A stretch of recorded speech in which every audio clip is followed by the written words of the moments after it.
Me llaman el desaparecido, cuando llega ya se ha ido. Volando vengo, volando voy, deprisa, rumbo perdido. Cuando me buscan nunca estoy, cuando me encuentran yo no soy el que está enfrente, porque ya me fui corriendo más allá. Me dicen el desaparecido, fantasma que nunca está. Me dicen el desagradecido, pero esa no es la verdad. Yo llevo en el cuerpo un dolor que no me deja respirar. Llevo en el cuerpo una condena que siempre me echa a caminar. Me dicen el desaparecido, que cuando llega ya se ha ido. Volando vengo, volando voy, deprisa, rumbo perdido.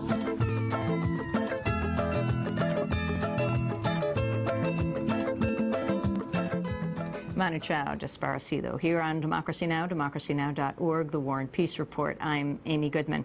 Well, the yes men have struck again. On Tuesday, a man claiming to be a representative of Halliburton gave a presentation at the Catastrophic Loss Conference at the Ritz-Carlton, Amelia Island, Florida. The conference included leaders from the insurance industry. The phony spokesperson gave his name as Fred Wolf and began by warning conference goers of the dangers of climate change. So first of all, let's define our words.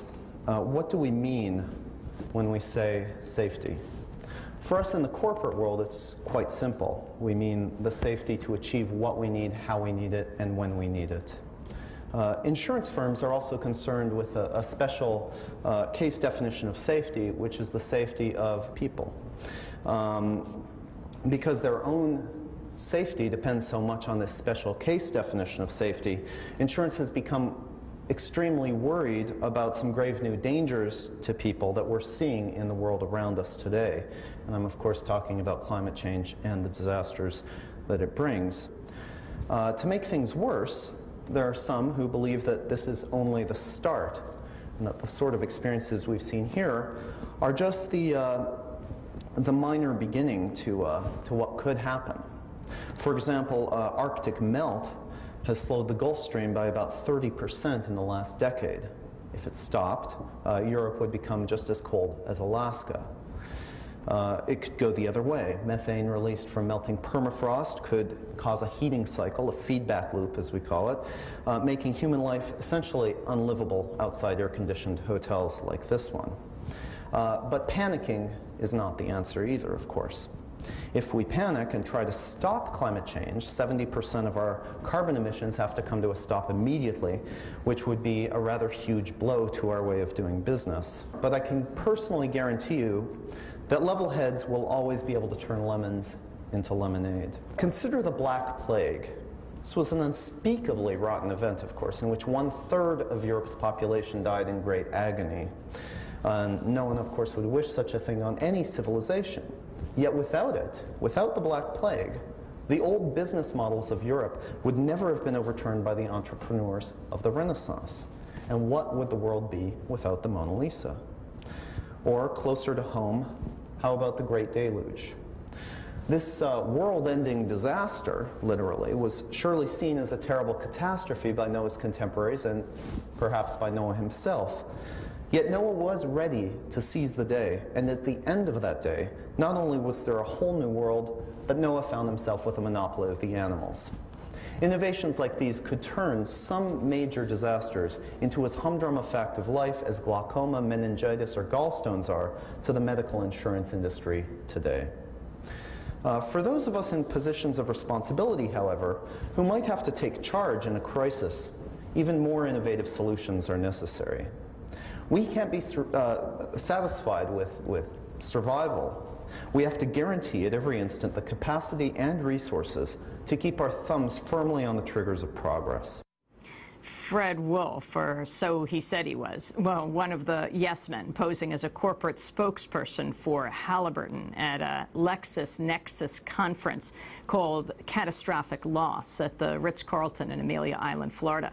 The corporate impersonators went on to tell the conference goers that Halliburton had come up with a new invention, the Survivable, an orb-like inflatable suit that would keep corporate managers safe from global warming. Well, Fred Wolf suited up into the survivable. His fellow Yes Man Mike Bonanno introduced the new technology. A few years ago, we were asked to take on a big challenge. In the R&D department at Halliburton, we're usually dealing with oil rigs, things like that, drilling, questions of energy extraction. And they gave us a big challenge. In 2001, they said, we want something that's going to be able to save a human being no matter what Mother Nature throws at him. And so this is the answer. This is the Halliburton Survivaball. As some of you probably know, amoebas can gather together. These are designed like amoebas, as single cells. But they can gather together and actually form another body. They aggregate and they differentiate function. And so these one-celled organisms come together as a single body. Yes Man Mike Bonanno introducing the Survivaballs to corporate executives at the Catastrophic Loss Conference in Florida Tuesday. The suits look like large plastic bubbles with 6 hands, 2 speakerphone-looking ears, and an opening for the executive's face. The Yes Men hoax comes less than 2 years after a Yes Man member appeared on the BBC claiming to be a spokesperson for Dow Chemical. He said Dow was taking responsibility for the Bhopal chemical disaster, forcing the company to remind the world it did not take responsibility for the disaster and that there was no compensation fund set up for the victims. Well, we're joined now by one of the Yes Men. Yes, Andy Bickelbaum, or so he tells us his name is. Welcome, Andy. Thanks a lot. So you explain what happened here. This is a formal conference, insurance executives on Amelia Island in Florida. LexisNexis is the sign under the podium. How were you invited as a spokesperson for Halliburton?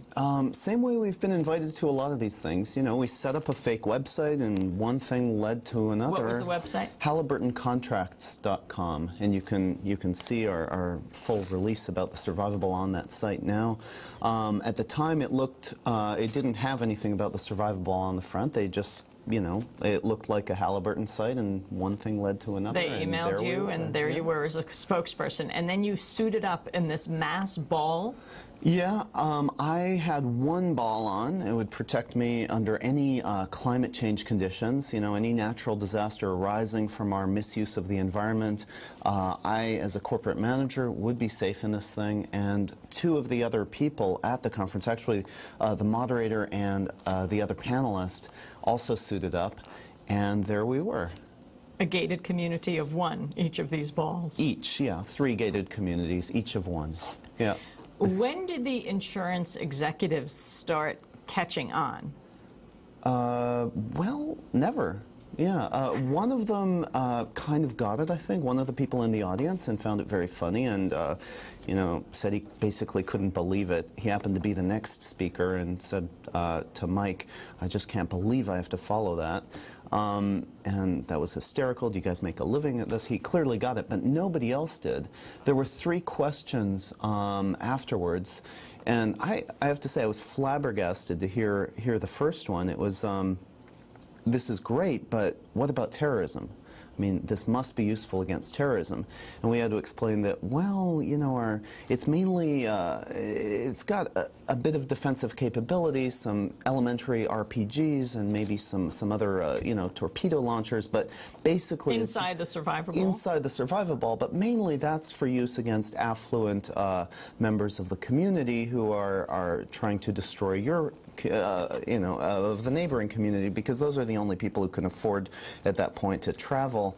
You know, terrorism from the Middle East or whatever, we're just not, that's out of the picture at this point. For our radio listeners, I just want to let you know what the ball looks like. You become an inflatable ball.